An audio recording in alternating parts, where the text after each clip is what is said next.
Good morning everybody, let's make coffee together. हामी चाहिँ यसरी बिहानको कफी बनाउँछौँ। यसलाई एकछिन यहीँ छोडेर अब हामी ब्रेड टोस्ट गर्नतिर लागौँ।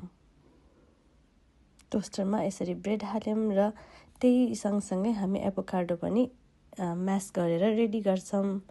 अनि ब्रेडमा यसरी स्प्रेड गर्छौँ।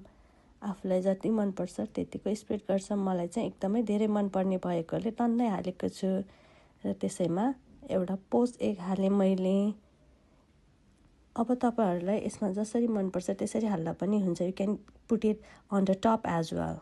र फेरि कफीतिर लागौँ। हाम्रो कफी रेडी भएको छैन, सो हामी फेरि पनि यसलाई बनाउँदैछौँ। कफी बन्दैछ, हाम्रो कफी बन्दैछ। अब यसको लागि मैले थोरै मिल्क पनि तताएर एड गर्दैछु। सरी गाइज, अलिअलि मिल्क पोक्यो, डोन्ट माइन्ड। मेरो टोस्ट चाहिँ अलिकति डढेर कालो भएको छ, बट आई लाइक इट। र हाम्रो ब्रेकफास्ट रेडी भयो। Thank you so much everyone. Let's enjoy the breakfast. Thank you.